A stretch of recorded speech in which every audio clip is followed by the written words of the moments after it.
Rebonjour à tous. Le variant violent souffle un vent de panique au Sénégal. Comment confiner ce virus qui en roue libre dans les stades? On parlait de la lutte. Hier, c'était un peu les Nawetan et l'observateur se lève sur cette information impensable. Il est arrivé décédé, c'est la victime. Nous n'avons trouvé aucune trace de vie sur ce corps, le corps de la victime de ce variant, le variant violence. Les confidences sur le passé d'asthmatique de la victime, 38 blessés, dont 27 admis au centre de santé de Guetch, 7 à l'hôpital Youssou Mbargane, 1 à l'hôpital de Grand Yoff, 3 à l'hôpital de Pikine, un garçon de 12 ans grièvement touché, transféré à l'hôpital principal. Les conséquences de ce match, on ne peut pas dire match de cette violence qui a eu lieu hier au stade Ngalandou Diouf de Rufisque. On continue cette actualité après l'observateur Tribune qui aménage une large tribune pour mettre en scène cette série de violences, morts et blessés graves dans de violentes bagarres à Rufisque. Encore les Nawetan, Rix entre supporters après un but marqué, bousculade suivi de l'effondrement de mur au stade de la demi-finale opposée Tchaolène à GIF. Actualité à lire à la page 3 et Macky sur le variant Omicron. Il faut arrêter de faire peur aux gens. Après tribune, on enchaîne avec un autre variant qui fait peur, c'est la violence. Les Nawetan à l'horreur. Les Nawetan de l'horreur à Rufisque, au moins mort. C'est un bilan provisoire et plusieurs blessés dans des échauffourées, vandalisme et l'affaissement de murs de clôture, d'énormes dégâts matériels également enregistrés. Furieux, le ministre des Sports menace de faire arrêter toutes les activités sportives émaillées de violence. Le DECAF de Rufisque prend les devants et suspend les Nawetan pour cette saison. Polémique sur les 3 cas d'Omicron. Le ministère de la Santé déclare qu'ils sont tous les 3 guéris. Pasteur révèle que l'un de ces 2 cas est toujours négatif et Marie-Thérèse Ngomdiaye qui par la blouse blanche Omicron risque de toucher les personnes ayant des comorbidités, les personnes âgées. On a vu un peu le prêche de Macky Sall, Macky, les limites de l'aide et les réformes nécessaires. Après Vox Pop, on enchaîne avec les échos morts, plusieurs blessés graves. Matarba arrête les Nawetan, c'est suite à cette série de violences, ce drame qui a eu lieu hier au stade de Rufisque. Hooliganisme dans les Nawetan lors d'un match de demi-finale à Rufisque. Les sièges, les vestiaires, les camps mis à sac, le gazon brûlé, un pan de mur pend. Après cette violence, on a l'autre actualité, sont les huiliers qui crient à la fraude et exposent leur mal-vivre. 15 tonnes d'huile de palme raffinée déclarées brutes sur le marché. Après les échos, on enchaîne avec enquête le NEP de Dakar, en parlant un peu du forum sur la paix à la sécurité, djihadisme et insécurité dans le Sahel. Beaucoup de sujets au menu. Mohamed Bazoum, président du Niger, qui a parlé dans le Sahel. Il y a toujours une djihadisation des bandits, une banditisation des djihadistes. Et Macky Sall, les forces de maintien de la paix de l'ONU ont montré leurs limites, frôlance par les ministres français des armées. Tous ceux qui attisent le discours anti-français jouent pour un autre camp. Le CNGE à l'affût variant Omicron, le clash de Macky Sall et Cyril Ramaphosa, le président sud-africain, Code du travail, Sénégal de travail, prochainement intégré. On parle un peu de cette violence à Rufisque, un mort à Rufisque, violence dans les Nawetan. Après enquête, on enchaîne avec le Soleil. Macky Sall demande d'agir en urgence. On parle un peu paix et sécurité en Afrique, variant Omicron. Il faut arrêter de faire peur à l'humanité. Terrorisme au Sahel, le diagnostic du président du Niger, Mohamed Bazoum. Après le Soleil, on enchaîne avec le Témoin. Le pays de Mandela stigmatisé à cause du variant Omicron. Niani Bagnan, le cri de la Dior. Dakar refuse un apartheid, entre guillemets apartheid contre l'Afrique du Sud. Après le Témoin, on enchaîne avec un autre quotidien, Témoin de l'actualité. C'est critique, le président Macky Sall a arrêté de nous faire peur. On parle un peu du variant Omicron détecté en Afrique du Sud, détecté également à Dakar. 3 cas guéris d'après les autorités sanitaires.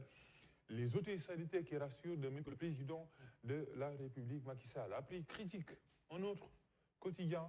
Là, c'est les positions audacieuses de Macky selon critique, apparition du variant Omicron, lutte contre le djihadisme, déficit budgétaire. Beaucoup de sujets au menu de son discours d'hier. Et investi candidat de Benno Bokk Yakaar à la mairie de Grand Yoff, Cheikh Bakhoum, propose le grand Yokoté aux populations. Grand Yokoté selon lui. Après là, on enchaîne avec le quotidien, passé présent, Diouf à la mairie de Dakar, le programme oublié, c'est la une de le quotidien, le stade municipal, le marché, la maison de la femme, non encore réalisé, actualité à lire à la page 9, Les bonnes notes diplomatiques de Macky, c'est la plume de Hamidou Anne et la violence ne m'arrange pas. C'est Aliou Sall qui le dit, maire de Guédiawaye. Bagarre dans les Nawetan, il y a de la violence. Un mort au stade Ngalandou Diouf. Après le quotidien, on enchaîne avec Libération. Les 1033 chèques du Tong Tong, Poste et Finance. La série continue. Libération a fait sa une ce matin. Ils ont été saisis lors des perquisitions effectuées dans les bureaux d'Alexandre Xavier Manga, chef de l'agence principale de Dakar, et d'Abdoulaye Faye, chef du centre financier de Dakar. Tous ceux qui ont bénéficié de ces prêts sont mes agents, selon Bibi Baldi, le directeur de Poste. La sécurité urbaine débusque parmi les bénéficiaires des fournisseurs comme business partenaires, 55 millions de francs CFA et beaucoup de noms à la une de Libération, les aveux de Manga sur les millions prêtés à Gateway Digital, dont la plateforme numérique permet à la Poste des pays les bourses familiales, les dessous du limogeage de Salif Dior, dans les colonnes de Libération, enquête, documents exclusifs selon Libération. Après Libération, les quotidiens sportifs. On parle de la Champions League aujourd'hui, Ligue des Champions, 6e journée de ce mardi, match à 3, Porto, Atlético, Milan, choc Real Inter. On a Sadio pour se déchaîner sur Balotouré ce mardi. Après le football, la lutte avec Sunulam, Papa Sow revient sur son agression. La profondeur de la blessure est de 5 cm sur le lutteur. Je vais porter plainte. J'ai eu 6 points de suture. J'ai préparé le combat 2 ans et 3 mois. Résultat, c'est la violence qui a remporté tout simplement le tournoi. Finir avec le dessin d'Odia. On parle un peu du variant Omicron, le nouveau bébé, un bébé dangereux d'ailleurs, tenu par Macky Sall. On a un peu l'interrogation du Youssar Planning, ça commence à bien faire. La Covid a donné naissance à un nouveau variant pour le Baël. Je pense à un de ces professeurs pro-vaccins. Peut-être ils vont trouver des vaccins, un vaccin contre ce nouveau variant Omicron. On a professeur Mboup contre le virus piqûre-orec, 3e dose. 4e dose selon le professeur Sedi et le professeur Ndiaye parle de 5e dose. Beaucoup de doses, hein, un peu les citoyens qui sont obligés de se piquer pour faire face à ces variants qui sont engendrés par la pandémie de Covid-19 à Aïssata. C'est ça, Papa Lunsar, et puis le variant Omicron lui ravit la vedette, mais le paludisme continue de tuer. Et exactement, on l'oublie trop souvent, mais le paludisme est là. Il continue de tuer avec les nouveaux chiffres sortis par l'OMS. Lutte contre le paludisme ralenti par la Covid-19. On continue cette actualité donnée par Africa News. Dans le rapport mondial sur le paludisme de cette année, nous constatons que nous ne faisons plus de progrès ni en termes de réduction des décès, ni en termes de réduction des cas. Nous sommes au point mort, selon le directeur programme mondial de lutte contre le paludisme, son nom, Dr Credo Alonso. On va voir les chiffres du paludisme.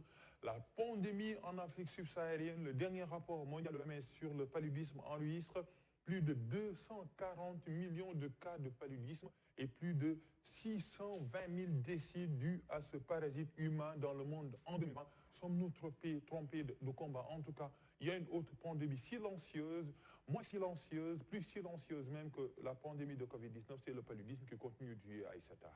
Papa Aliounsar, l'opposant Joël Aïvo, lourdement sanctionné par la justice. Une décennie à l'ombre, c'est la sanction qui est tombée hier pour l'opposant Joël Aïvo, condamné à 10 ans de prison au Bénin. On continue cette actualité. Quand la présidente lui a demandé qu'avez-vous à ajouter pour votre défense, Joël Aïvo a répondu: faites de moi ce que vous voulez, tout simplement. C'est sa riposte, son plaidoyer. Il était 2h30 du matin quand le verdict tombe. Le professeur écope de 10 ans de détention criminelle. Même peine pour les 2 autres co-accusés. 2 militaires sont chargés de mission acquittés au bénéfice du doute. L'opposant Joël Aïvo regagne sa place sans rien dire. Son visage ne trahit aucune émotion.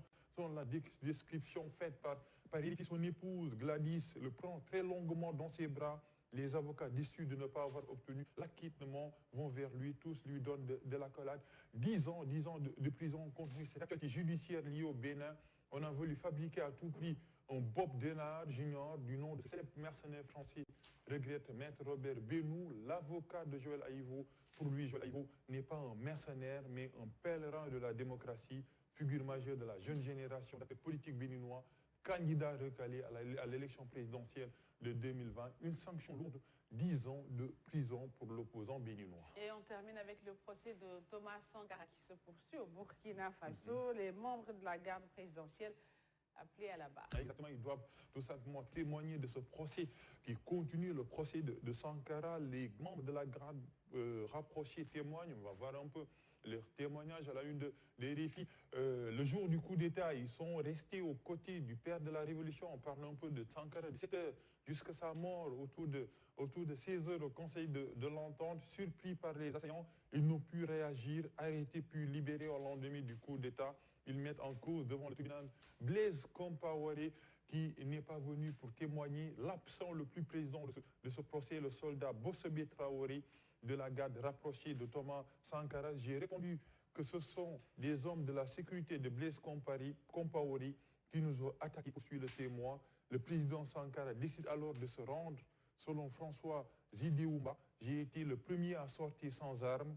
Ils n'ont pas tiré sur moi, mais ils m'ont mis au sol. Précise-t-il. On continue un peu les témoignages de la garde rapprochée de Sankara. Quand le président Thomas Sankara est sorti, les mains en l'air, ils ont ouvert le feu, mais je ne sais pas ceux qui ont tiré.